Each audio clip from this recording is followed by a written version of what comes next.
Estimados televidentes, una vez más estamos con ustedes en el programa Apostillas, rumbo al 5º centenario.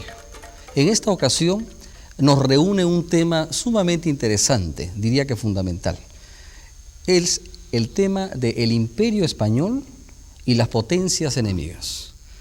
Es decir, este proyecto iniciado con Carlos V y continuado por Felipe II, e intentado más tarde en el siglo XVII por los sucesivos reyes de España, para mantener esta enorme estructura que era todo un mundo conquistado por la corona de Castilla.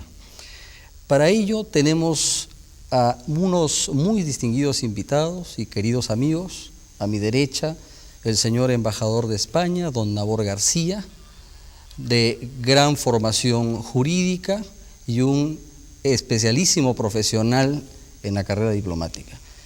Al extremo derecho, don Francisco Tudela, catedrático de la Pontificia Universidad Católica y experto en Derecho Internacional y Economía Política.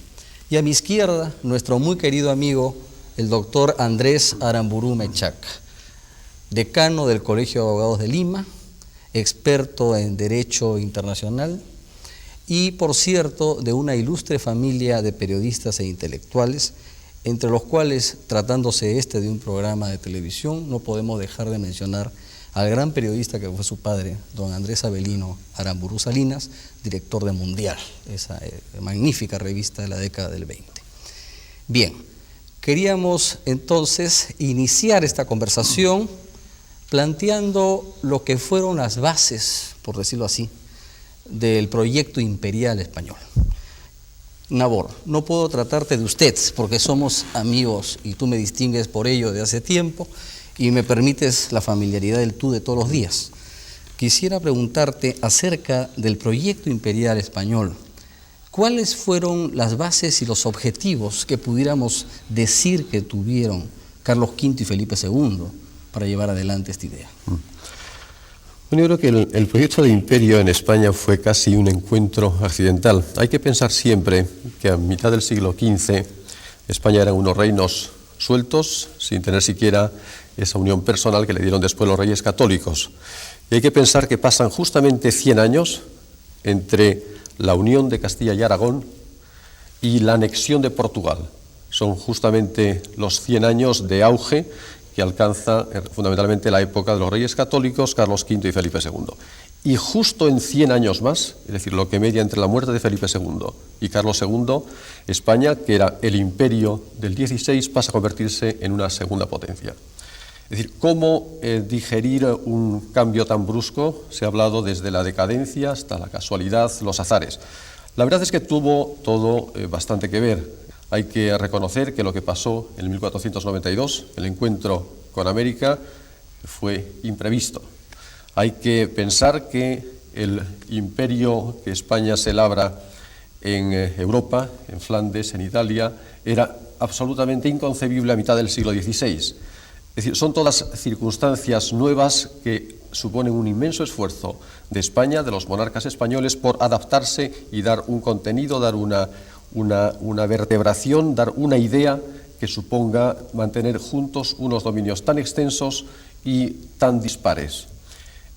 Bueno, habría que hablar, yo tengo aquí profesores quizás especializados. en la cúspide de esta idea imperial, ¿cómo cuenta la religión, por ejemplo? Bueno, evidente, lo que le pasa, ustedes conocen, son todos mucho más especialistas en historia que yo, los trabajos de Marcel Bataillon sobre el reinado de Carlos V, ¿no? Ese ideal humanista cristiano de revivir de alguna manera el imperio de Carlomagno se convierte en la espina dorsal de lo que es la España de principio del siglo XVI. Las circunstancias y fundamentalmente lo que está pasando en Francia con los hugonotes, lo que está pasando en Inglaterra, lo que vendrá después con los intentos de independencia de los Países Bajos, hace que cambie este diseño que es más espiritual, más humanista que otra cosa, cambie y se convierta en simplemente una política de dominio, una política de fuerza para tratar de neutralizar lo que eran, pues en realidad los que se convirtieron en las potencias que después disputaron y ganaron la hegemonía de España, es decir, Francia, Inglaterra primero, Francia después con incluso la compleja relación y las complejas incidencias de las relaciones con los Países Bajos. Entonces, esa primera idea original, que es una idea amplia, una idea de un imperio cristiano humanista, se convierte después en una rígida defensa de la ortodoxia católica. Muchos dicen que eso fue lo que condenó a España, son opiniones históricas. Por cierto, en este sentido, Francisco, ¿qué podrías tú aportar sobre estos espacios en los que se va creando, forjando esta idea imperial hispánica? Sí, lo que yo creo es que se superponen dos concepciones. Una concepción del poder imperial como un poder religioso que tiene como finalidad dentro de la doctrina imperial de propugnar el catecón, esto es, evitar que llegue el anticristo, demorar la llegada del anticristo, y en ese sentido la concepción imperial española y germánica en general es una proyección de las posiciones de los gibelinos y del Dante, por ejemplo, en su Tratado de Monarquía. Un segundo elemento importante, además de esta función mesiánica del imperio, es el hecho de que cuando España se proyecta al Nuevo Mundo, y el Portugal también, no son aún estados nacionales en el sentido como lo comprendemos hoy en día. El nacionalismo no existe. La idea de unidad de lengua, de unidad de raza, etcétera, que es una idea esencialmente del siglo XIX, es una idea aún inexistente. Y entonces la idea de imperio trae necesariamente la idea de pluralidad y de pluriculturalidad. De tal manera que si a Carlos V se le hubiera preguntado, ¿es usted hispanista?, él hubiese pensado que su interlocutor estaba loco, porque él gobernaba sobre tayanes, sobre aztecas, sobre incas, sobre flamencos, sobre alemanes, etcétera, etcétera. Y este aspecto no nacionalista del imperio es muy importante porque los territorios que integran el imperio llegan al imperio por la vía dinástica.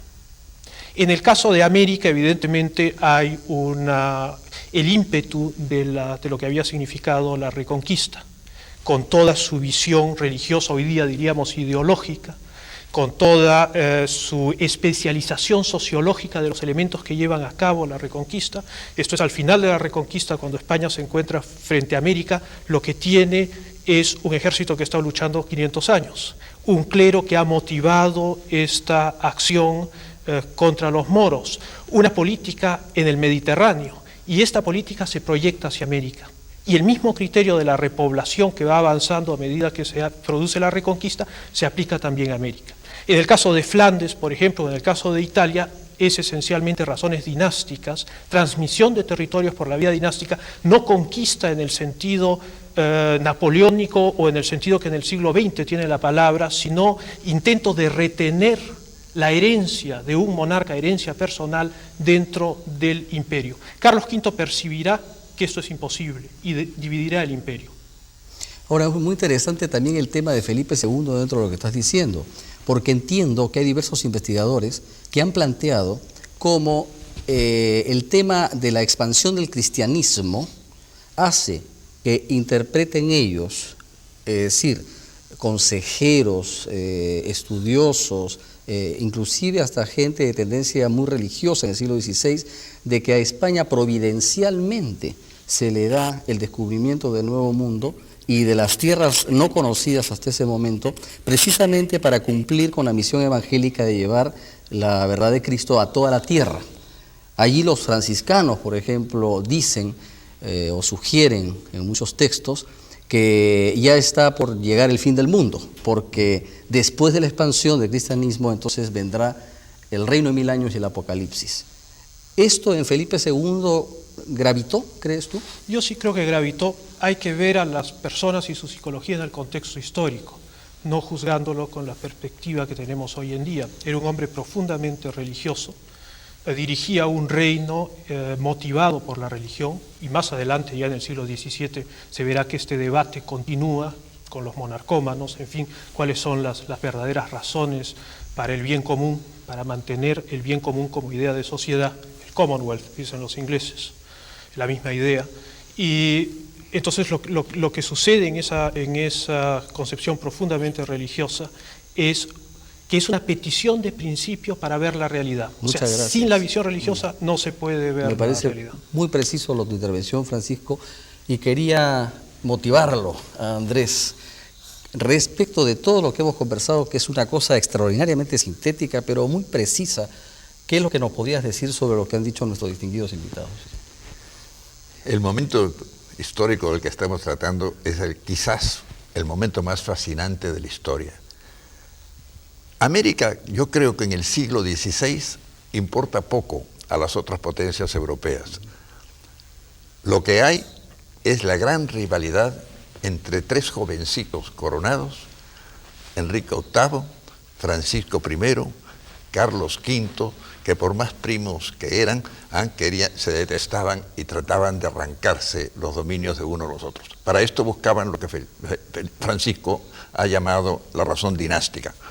En realidad el imperio de Carlos V no se forma ni conforme al derecho internacional, sino conforme al derecho civil, el derecho de familia. Hereda todo lo que son los reinos españoles, peninsulares y americanos de su madre, Juana la Loca. Hereda los dominios austriacos de Felipe el Hermoso. Hereda la Borgoña como herencia de Carlos el Temerario. Y todo se forma de esa manera, y después España misma va a buscar la unión con Portugal a través de matrimonios, y hasta en un momento estuvo a punto de ser unida a Inglaterra por el matrimonio de Felipe II con María Tudor. A mí me sorprendió mucho una vez, y no me lo explicaba, por qué en el Palacio de los Sforza en Milán estaba el escudo de España y el escudo de Inglaterra con una corona ducal. Hasta que me acordé que en un momento dado Felipe II y María Tudor habían sido duques de Milán, que era una de las posesiones que tenía el rey de España. En esa época realmente se pensaba que la grandeza de un reino, de un imperio, era provocando la debilidad del otro. Y la gran pugna entre los tres se presenta cuando se convierten en aspirantes a la corona imperial. Todos en ese momento practicaban los lemas de la Casa de Austria. El lema de las 5 vocales, A, E, I, O, U, sí. Austria est imperare orbe universo. Pero nadie practicaba mejor que la propia Casa de Austria el lema íntimo que tenían. Traduce el lema para nuestros televidentes, que está en latín. No está en latín. Lo diré en castellano, porque no lo sé en latín, además lo confieso. Decía: los estados que perdemos en el campo de batalla los recuperamos en el lecho conyugal. Y así se armaba y se desarmaba, como si fuera un rompecabezas el mapa de Europa. América, ¿qué papel juega América en esta época? En esta época América creo que está reservada exclusivamente para España. Está provocando una envidia por las riquezas que llegan a España, las ostentaciones que se sostienen las guerras de Carlos V y demás, que a la larga van a provocar precisamente la ruina económica de España. En cambio, Holanda y Inglaterra, que tienen más libertad, se van desarrollando su comercio, y más tarde se van a convertir en potencias navales, y después va a quedar una sola como potencia naval, que es Inglaterra. Muchas gracias por tu intervención. Discúlpame, pero dentro de unos breves instantes volvemos sobre este tema tan importante. Muchas gracias.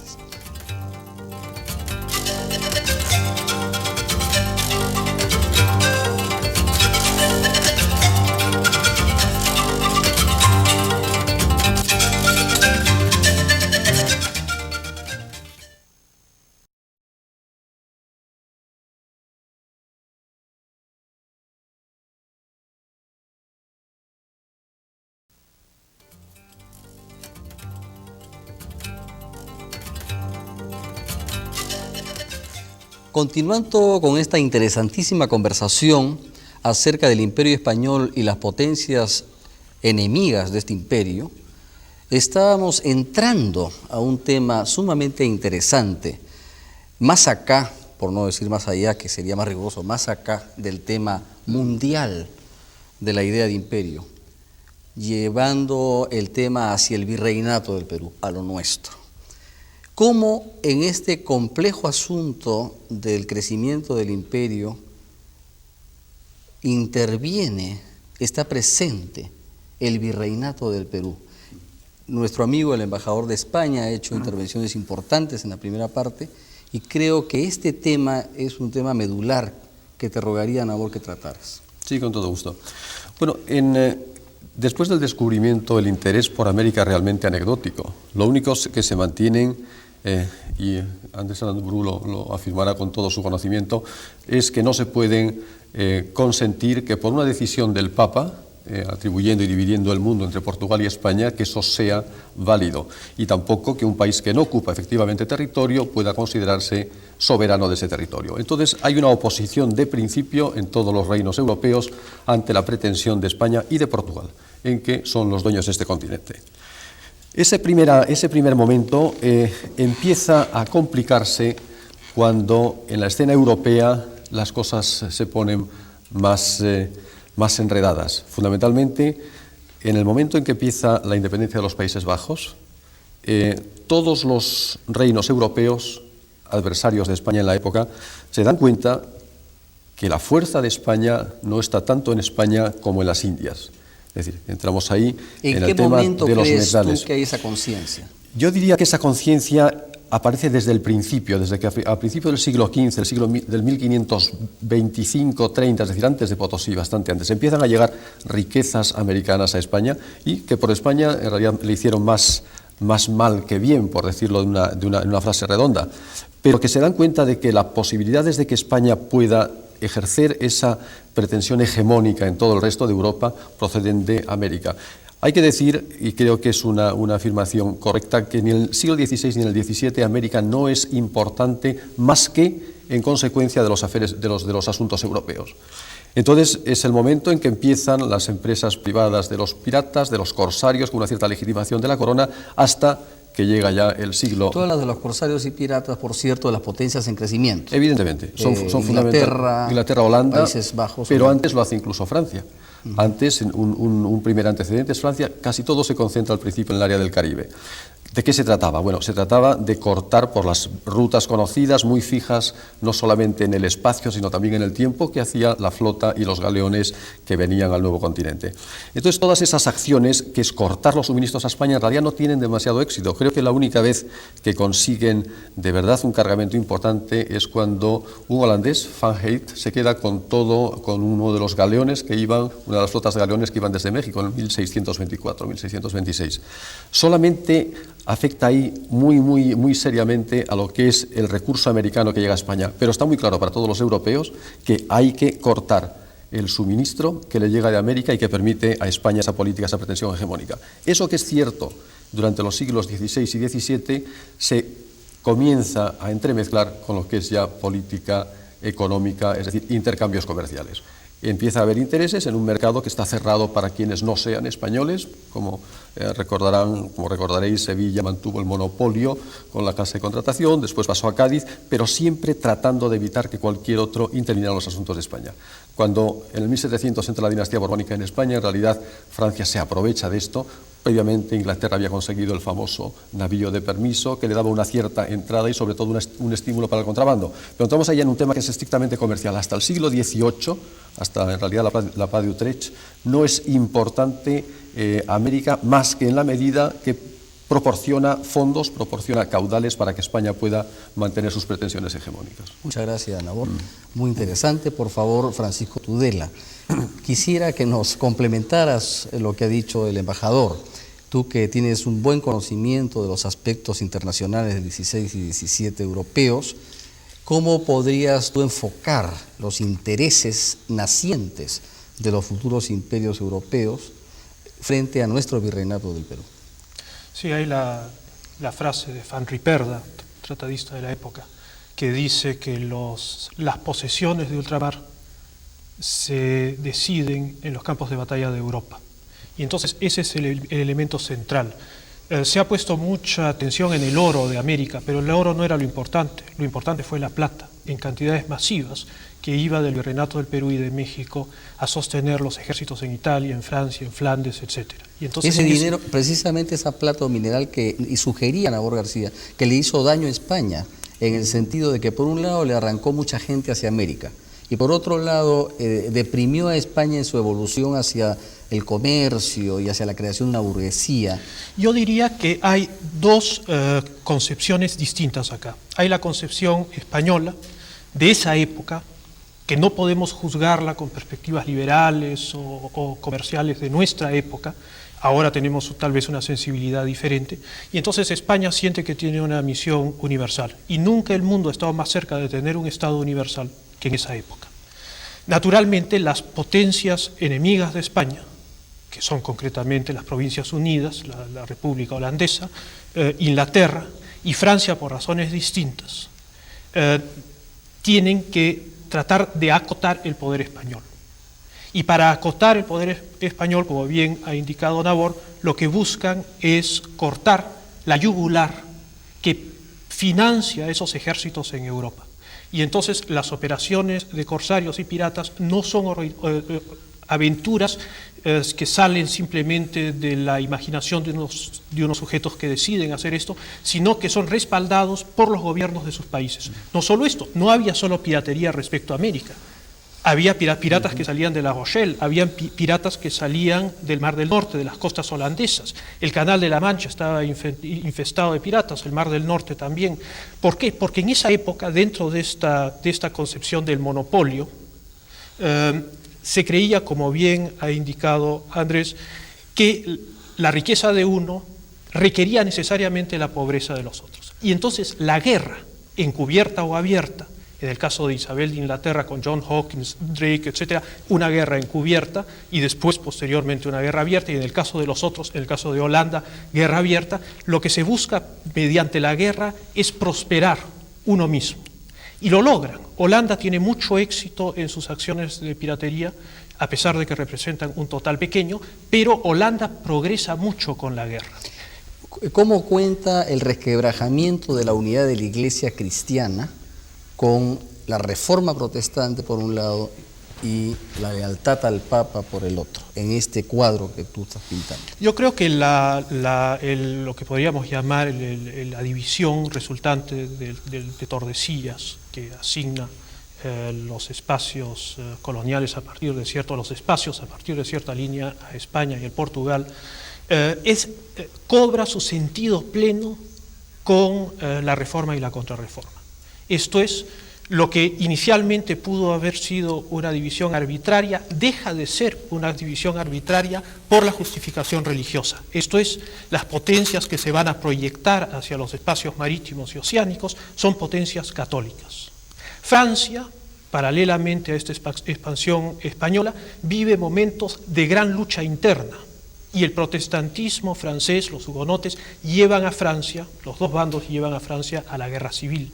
Entonces, la gran potencia europea, defensora de la Iglesia, es, debido a esa circunstancia peculiar, España. Y España, al mismo tiempo, tiene derechos otorgados por el Papa a territorios de ultramar. Y entonces es como un poco como la astrología, que dicen la confluencia de una serie de astros produce un fenómeno. Acá hay una confluencia de una serie de circunstancias históricas que no son deliberadas pero que convierten a España en un imperio donde no se ponía el sol nunca. Es el imperio tal vez más cercano del Estado universal que nunca ha existido hasta ahora. O sea que la religión es un elemento central, pero el azar también. De acuerdo. Andrés, frente a estas posiciones y a estas propuestas tan interesantes, tan profundas de Francisco Tudela y del señor embajador de España, ¿qué puedes tú decirnos desde tu ángulo? Bueno, en primer lugar, coincidir con ellos. El factor religioso fue realmente determinante y hasta le dio un carácter muy especial a la colonización española, que le dio espíritu de cruzada.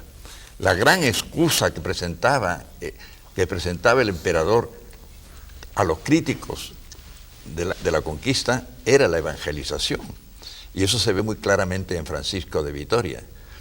Francisco de Vitoria, que es realmente el verdadero defensor de los indios y quizás muy superior a las casas, son dos cosas muy distintas, porque Vitoria es un teólogo imperial que justifica la conquista, no la conquista ya, sino la colonización, y uno de los argumentos es precisamente la evangelización.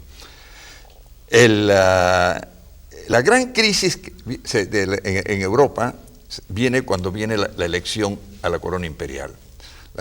Los tres, Francisco I, los tres jovencitos a que entonces me referí, porque eran hombres de 20 y tantos años, y que Carlos V todavía el menor de todos, Francisco I, Enrique VIII y Francisco I, Carlos V, Francisco I y Enrique VIII, viene por la corona imperial. Ahí ese es el momento crucial donde se ve la gran rivalidad entre los tres.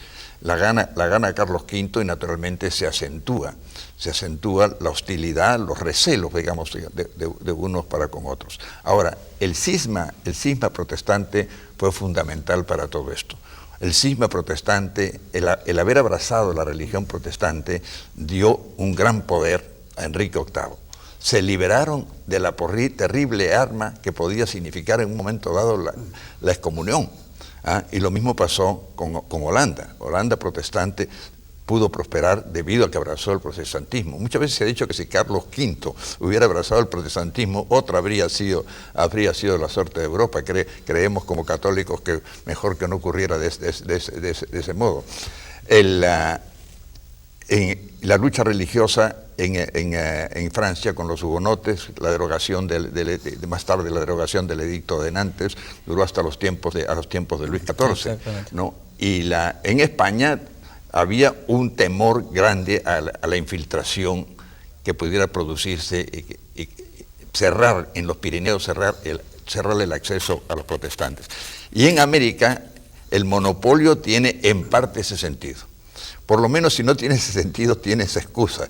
Pero yo creo que pesaba mucho en la mente de los monarcas de la Casa de Austria la evangelización y contenerlo para que no entrara el protestantismo en América. Te agradezco mucho, Andrés, y creo que este tema vamos a tocarlo de manera más detenida dentro de unos breves instantes.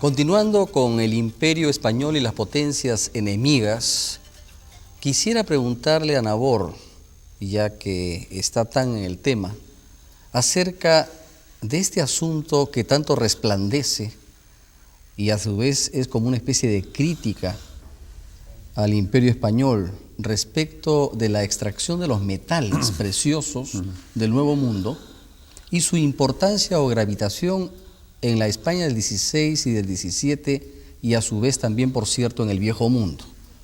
¿Qué nos puede decir sobre ello?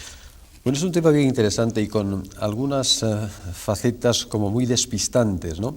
Es decir, los metales preciosos que fueron desde América para España tuvieron una inmensa influencia. Eso no cabe duda, eso no es discutible. Es decir, fueron la sangre que alimentó la pretensión española de dominar Europa, de dominar de alguna manera, mantener el dominio del mundo. Pero puesto en la circunstancia real, ¿cuánto fue ese oro, cuánto fue esa plata? Se lleva uno, repito, alguna sorpresa.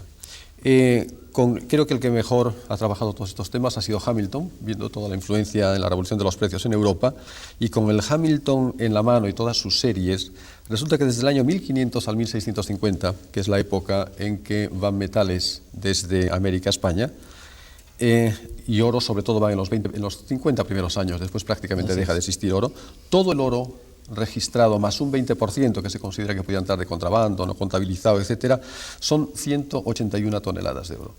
181 toneladas de oro es la producción anual de Brasil de ahora, o es lo que produce pues Sudáfrica en 4 meses. La plata es otra historia. La plata, que fue evidentemente, como nos comentaba antes el profesor Tudela, todo el gran recurso, son aproximadamente unos 18.000 toneladas de plata. Y esto sí que corrió a lo largo de todo este siglo y medio. Pero puesto también en perspectiva, pues es la producción de Perú de menos de 10 años, la producción actual de Perú de menos de 10 años, es la producción de México y Perú conjunta en menos de 4 años.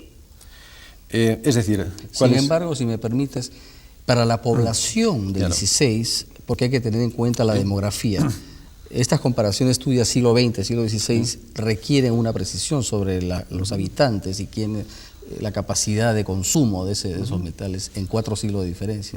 Claro, eso decía que hay que ponerlo en perspectiva histórica, claro. Y en su momento fue inmensamente importante, no hay duda, pero en términos, en números, eran unas cantidades pues, en fin, lo suficientes para decir que a pesar de que lo intentaran, los españoles apenas rasguñaron la riqueza de metal de este continente. Si lo ponemos incluso en precios actuales de oro y plata, pues son unos 5.000 millones de dólares, es la 4ª parte de la deuda peruana actual, por decirlo de alguna manera gráfica, ¿no? En cuanto a demografía, para poder comparar con lo que estás diciendo, si mal no recuerdo, y quisiera que me lo precisaran, en el 18, a mediados, creo que todo el Imperio Español no pasaba de 30 millones de habitantes, de los cuales, si mal no recuerdo, 16 o 17 millones eran las posesiones en América de España. Y España era minoritaria ya en el 18 respecto a sus colonias. Creo que estaba en unos 12 o 14 millones de habitantes. En ese sentido es curioso, hay que subrayarlo, 30 millones de habitantes en el Imperio Español contado España y el Nuevo Mundo, con lo que hoy día es la descendencia hispanoamericana y de España incluida de aquellos antepasados nuestros. En ese sentido, quiero nomás destacar que la cantidad, como ya tú has aclarado muy bien, de metales preciosos para 14 o 18 millones que serían el 16, era pues una cantidad abundantísima de metales preciosos en esa época. Si hubiera quedado en España, evidentemente. Sí. Pero ¿Qué ocurrió? ¿Qué ocurrió? Quien se beneficiaron fueron los fúcares, que recordaba antes Andrés Menchaca, en fin, los banqueros que una época fueron alemanes, otra época fueron italianos, otra época fueron portugueses, judíos conversos. Creo que en ese tema Andrés tiene algo que decir, porque nos está sugiriendo cosas aquí en la mesa. Los banqueros alemanes... A los banqueros alemanes, los Führer, que era su nombre auténtico, los fúcares, como suelen llamarles los españoles, españolizando el apellido, fueron los que financiaron la campaña de Carlos V para obtener la corona imperial, coimeando al Consejo de Electores. A los grandes electores. A los grandes electores. Y ellos fueron los que recibieron, en verdad, parte de las riquezas que llegaron del Nuevo Mundo. Evidentemente ellos recibieron y las reinvirtieron en sus empresas. Y no había un Senado norteamericano que lo investigara. En ese sentido, Francisco, siguiendo con el sentido del humor de Andrés, ¿qué es lo que nos puedes decir respecto de las empresas de los grandes financistas? Bueno, habían varios financistas contemporáneos de Carlos V, los Führer no eran los únicos en financiar esto.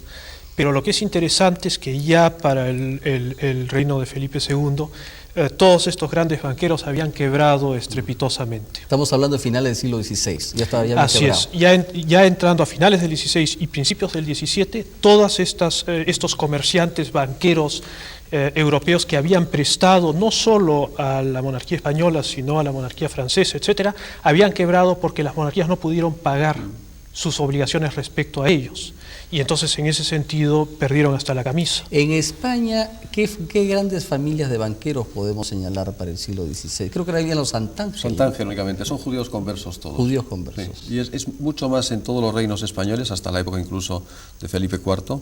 Todas las empresas y las pretensiones de Olivares de recoger el antiguo esplendor están financiadas por banqueros casi siempre portugueses, judíos conversos portugueses. Hay un magnífico libro de Guillermo Loma Villena, Les Espinosa dans la conquête de l'Amérique, los Espinosa en la conquista de América, en donde él hace un detenido estudio muy revelador de cómo los Espinosa banqueros, judíos conversos, financian a través de Hernando de Luque, el que se nos aparece en los textos escolares como el clérigo que firma el contrato de Panamá con Diego de Almagro y Francisco Pizarro, aparece como el testaferro de los Espinosa. Como los Espinosa no podían hacer negocios en América porque estaban prohibidos los judíos de hacerlo, entonces a través de Luque es que realizan la financiación.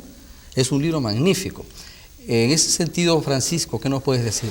Bueno, la gran cantidad de los magnates sevillanos eran conversos y se proyectan no solo económicamente a América, sino que se proyectan familiarmente, porque Sevilla, donde están ellos, la que se proyecta y sirve de matriz para otros, por ejemplo, para Lima o para México. Y la población implica pues también que la descendencia de estas familias pasa a América. Con la inversión. En el siguiente bloque creo que podemos profundizar seguramente estos temas y te voy a agradecer que me lo recuerdes para poder continuar en unos breves instantes.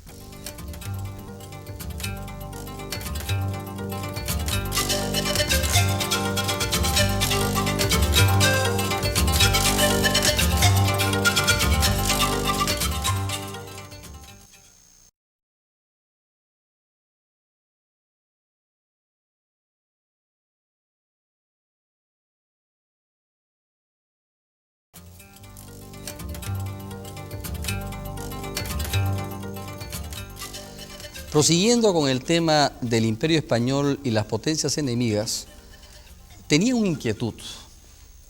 Este asunto del tratamiento sobre las posesiones de más allá de España por la Corona de Castilla, ¿se puede hablar de que España realiza una conquista y luego una ocupación de esos territorios diferente a la que hizo Inglaterra u otros imperios coloniales posteriores?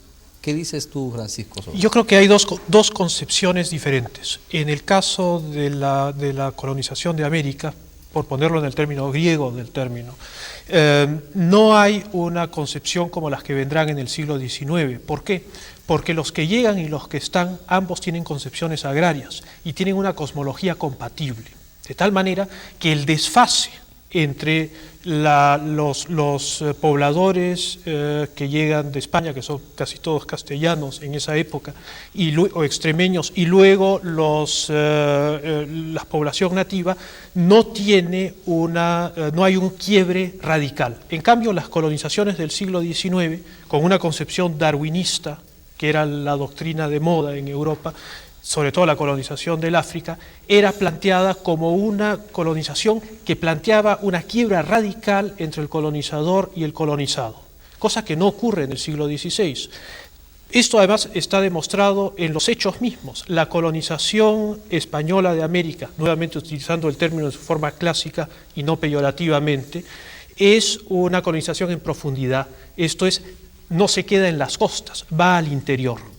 Los portugueses tienden más a quedarse en las costas y los holandeses y los ingleses en controlar puntos claves para su comercio.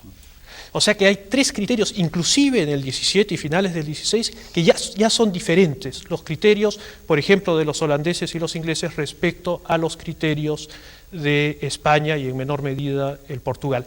Esto ya en el 19 cobra unos ribetes un poco macabros en el sentido de que hay una concepción de superioridad racial en el colonizador, cosa que para el español del siglo XVI era impensable. Esto justamente es muy interesante porque ahora con nuestros criterios contemporáneos creo que se mezcla tendenciosamente en muchos casos e ignorantemente en otros este problema, creando tensiones tensiones que se lanzan desde nuestro siglo hacia el pasado y recogiendo durante 4 o 5 siglos con proyecciones desde nuestro momento histórico.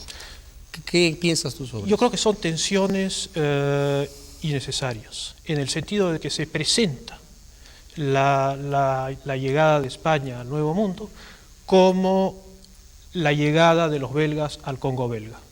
Y son dos cosas distintas, completamente distintas. Hay una misión moral y evangélica.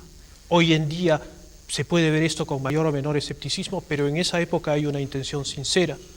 Y en las colonizaciones del siglo XIX la intención que hay es simplemente el rendimiento económico a secas. Y entonces, de alguna manera, esta caricatura de la empresa española en América es lo que se conoce como la leyenda negra.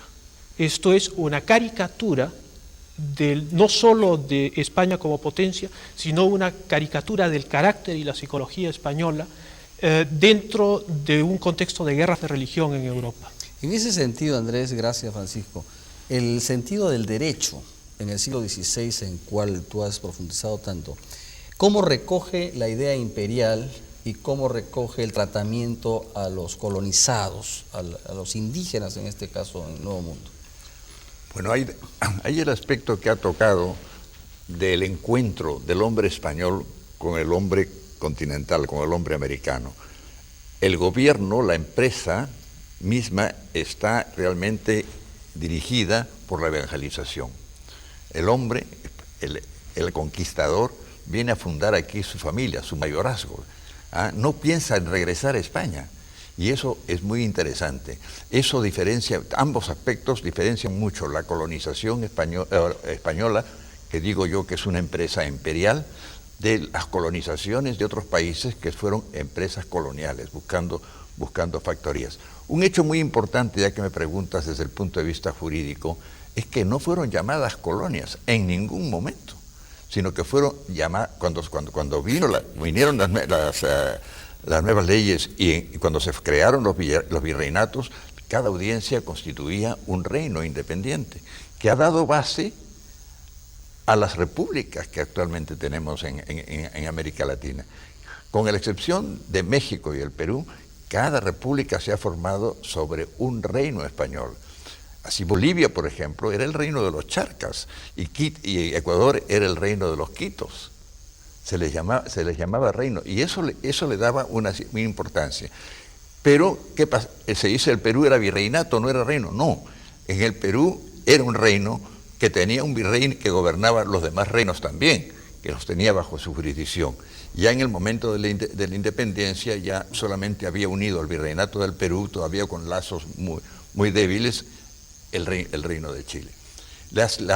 Después, muy interesante también desde el punto de vista de derechos humanos, ya que está tan de moda la expresión, aunque sea un pleonasmo, porque todos los derechos son humanos, pero y es que nunca hubo esclavitud de parte de los indios.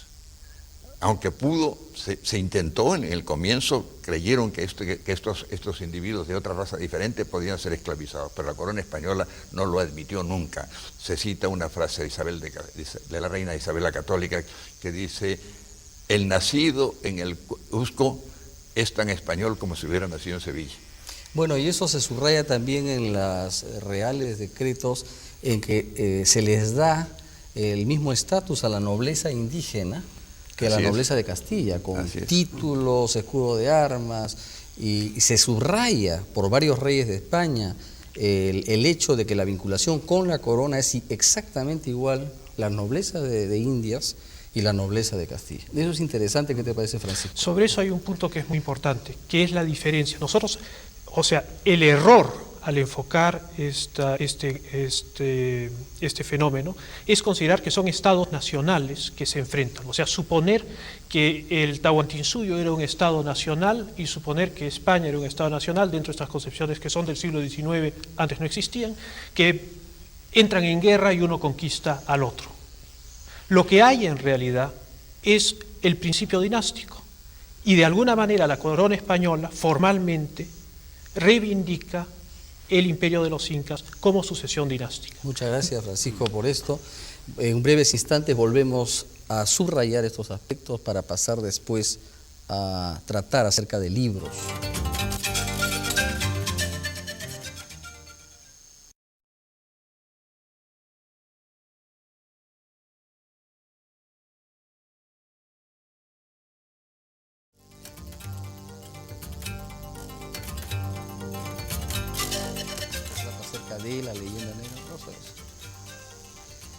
Bien, ha quedado un tema final que me gustaría mucho que interviniese en él el embajador de España, don Nabor García. Después de haber visto los aspectos fundamentales del Imperio Español y las potencias enemigas, ¿a qué podemos atribuir la decadencia y final del Imperio Español? Bueno, puede decirse que en historia el Imperio Español es el que más dura en el tiempo. Son 300 años y si se da una cuenta cuando se independizan las repúblicas americanas, no difiere mucho el territorio de las repúblicas de lo que España poseía en el siglo XVI. Desde ese punto de vista yo creo que es un magnífico éxito que haya conseguido aguantar durante 300 años la presión de enemigos tan poderosos como pudieron ser los grandes países europeos.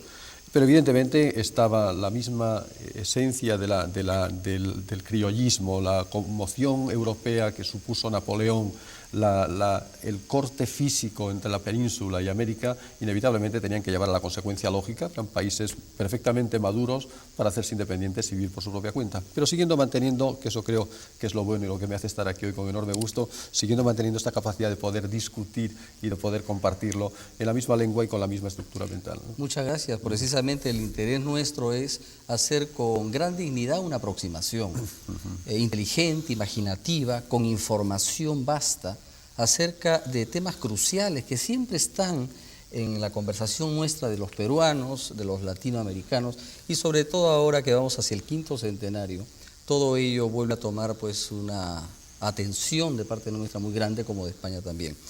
Creo que al conversar de esto tú has traído unos libros que nos recomendabas que trataban mucho de estos aspectos recién editados. Bueno, ¿no? Algunos muy concretos. Este, por ejemplo, es un libro magnífico. Creo que tengo que enseñar. Es un libro magnífico. En Madrid se hizo hace 2 años una espléndida exposición sobre Carlos III. ¿Cómo se llama el libro? Este se llama El Pacífico Español de Magallanes a Malespina. Y lo traigo porque es bien revelador, ahora que está tan de moda el Pacífico, como toda la expansión que tuvo, que prácticamente desconocida, que es más una expansión científica, es una expansión también de dominio hacia las Filipinas, hacia las Marianas, se hace desde Callao, se hace desde Lima, eso es algo muy importante, en el sur, y se hace desde Acapulco en el norte, pero básicamente... ¿Puedes abrir el libro que deben haber quizás ilustraciones? Y es un libro que, bueno, que se centra mucho más en lo que son expediciones científicas. Esto, por ejemplo, es de Malaspina, que es una magnífica expedición de finales de Carlos III, que es de la misma época aproximadamente, creo que del Martínez Compañón, es decir, todo ese tipo de... Del siglo XVIII. Siglo XVIII, en el siglo XVIII, ¿no?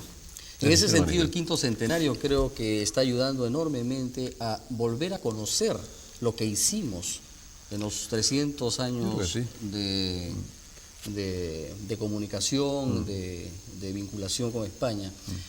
Creo que hay otros libros que traje estábamos otros comentando. 3 muy breves. Este es uno mucho más concreto, se llama La defensa de las Indias, se refiere a las Indias de América, evidentemente, y es un libro, el autor es un diplomático, un compañero mío diplomático español, especializado en temas militares, y yo creo que es enormemente interesante para ver todos los mecanismos por los que España consigue esta defensa tan provechosa de su imperio a lo largo de 3 siglos. Es la defensa de las Indias, las señoras No de las señoras, sino de las Indias, las posesiones de las Indias, que es el nombre clásico en el que en España se maneja. Un poco de humor siempre es importante en estas consideraciones. Traía dos libros más, uno muy breve. Este acaba de salir en España, es de una serie de historia de España, que es magnífico porque aquí aparece todos estos comentarios que nos hacíamos sobre la diferencia entre la política de los Austrias y de los Borbones hacia América, está magníficamente reflejada. Está hecho por un profesor inglés muy especializado en el tema del siglo XVIII. Y curiosamente los ingleses están aproximándose a Nabor de una manera bastante objetiva en algunos casos. Por ejemplo, Hemings tiene un trabajo magnífico sobre el libro de los Incas, de una objetividad y un rigor. Es el nuevo Prescott, yo creo que es un libro magnífico. Magnífico. Y hay un libro que para los que amen la historia es una absoluta delicia y tiene también bastante que ver con este continente, que es Eliot, que es otro hispanista que acaba de publicar un tomo voluminoso sobre el conde duque de Olivares, que es una maravilla de lectura y de documentación. Y por último, es Luis muy Enrique, voluminoso este del conde duque de Olivares, es un magnífico estudio. Es un magnífico estudio. Y por último traía uno que es ya muy peruano, que se refiere a las construcciones militares del virrey Amat. El virrey Amat, que tiene tan mala prensa por la Perricholi, por Según todas las como lo aventuras, mires, ¿no? Mala prensa. Nos encanta el virrey Amat de revisarlo. Pero que fue un hombre, recordáis que decían que tenía el mal de piedra, ¿no? Porque era un constructor nato, es un hombre de grandes obras públicas. Todas las grandes defensas que se hacen en la costa del Pacífico prácticamente corresponden a virrey Amat. Y este es un libro, ya es un libro antiguo. La mala pero imagen se lo han hecho los jesuitas, porque también, expulsó a los jesuitas. pero es un libro, en fin, siempre interesante como consulta, ¿no? Sí, también Guillermo Lohmann tiene un trabajo con Vicente Listo. Casado, Rodríguez Casado, otro sobre fortificaciones. Comentaba antes el prestigio que están teniendo los trabajos de Guillermo Lohmann, que lo veo citado, por ejemplo, en los libros que mencionaba, en ese mismo libro de Lynch, Sí. en los libros que mencionaba antes de Magníficas de ilustraciones Eliot, siempre aparece la de las referencia de los fortificaciones estudios de los militares. trabajos de Guillermo Lohmann. Pero lo interesante es que aquí se incluyen los mapas, planos de las fortificaciones militares a lo largo de América, creo. Toda ¿no? la costa De del Pacífico. Costa del Pacífico. El Virreinato del Perú, en Y realidad, Capitanía todo. General de Chile, El General de quizás. Chile, sí. Un libro sumamente Sobre informado. este punto hay un libro interesante, que es el de Howard, La guerra en Europa, la idea del desarrollo de la guerra en Europa, editado por el Fondo de Cultura Económico de México. Y es muy interesante porque tiene un segundo capítulo que se llama Las guerras de los mercaderes y que cubre todo este periodo del 16 al 17. Y luego otro libro interesante también del Fondo de Cultura respecto a los enemigos de España, el de Maltby, que se llama La leyenda negra en Inglaterra.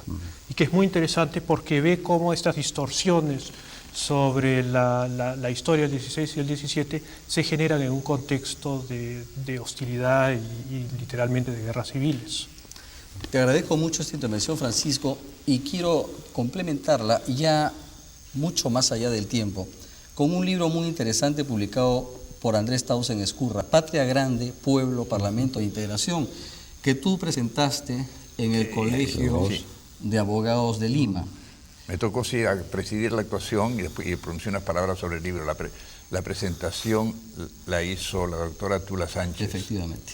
En este libro se recoge lo que es continuidad, en realidad, ¿no? Desde el siglo XVI y el embajador hasta de la acá, ¿qué Puente es? hizo la presentación, el embajador de la Puente. De acuerdo. Es la integración de nuestras repúblicas. Al fin y al cabo es recuperar ese espacio en donde no hubo fronteras muy rígidas ni fuertes desde el siglo XVI hasta el siglo XVIII, en donde inclusive en la época de la independencia, peruanos estuvimos representados en el Parlamento de Buenos Aires, en el de Santiago, chilenos en el nuestro. Un peruano tuvo la presidencia de las Cortes de Cádiz para la nueva Constitución.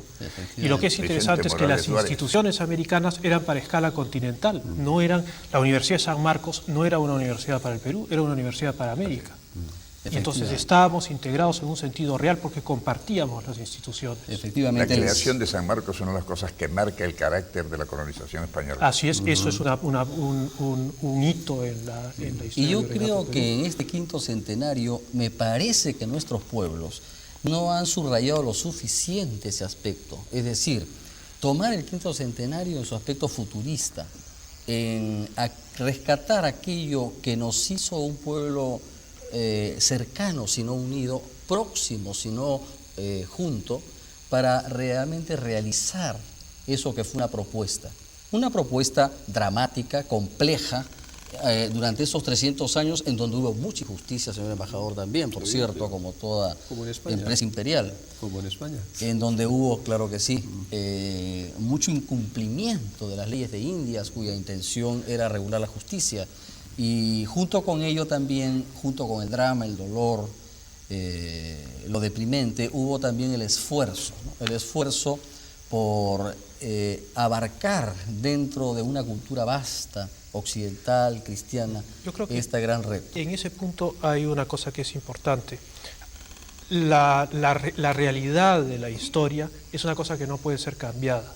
Y para tener una visión futurista tenemos que reconciliarnos con la integridad de nuestro pasado y no hacer eternamente distinciones. Y en ese sentido, lo que puede darnos mucha fuerza es aceptar nuestro pasado tal como es de manera íntegra. Muchas gracias. Finalmente quiero también destacar la aparición de 2 tomos de Alpanchis, que se ha dedicado en estos 2 volúmenes específicamente a temas alrededor del quinto centenario. Este quinto centenario está tratado aquí de manera muy diferente y diversa según los autores. Hay trabajos de María Rostorowski, de Bruce Larson, de Manarelli, de Alejandro Osorio, etcétera, que aporta una serie de visiones sumamente interesantes acerca de los que estamos tratando. Quisiera pues destacar cómo, tanto de parte nuestra, el Perú, otros países de América, por cierto, que también están publicando cosas importantes, como de la propia España, se está enriqueciendo enormemente la bibliografía cada mes que pasa en la aproximación a este fundamental aniversario de medio milenio que se celebra el próximo año. Quiero agradecer profundamente esta intervención de Nabor García, embajador de España, Francisco Tudela, catedrático de la Universidad Católica, Andrés Aramburu Menchaca, decano del Colegio de Abogados de Lima, por haber participado de una manera tan brillante en esta hora de conversación que creo que a ustedes, televidentes, supongo que habrá esclarecido algunos aspectos muy curiosos, muy interesantes, a veces poco subrayados o señalados, de lo que fue la proyección del Imperio Español y su relación con las potencias enemigas de este imperio. Será por ahora hasta aquí, hasta otro nuevo programa de Apostillas rumbo al quinto centenario.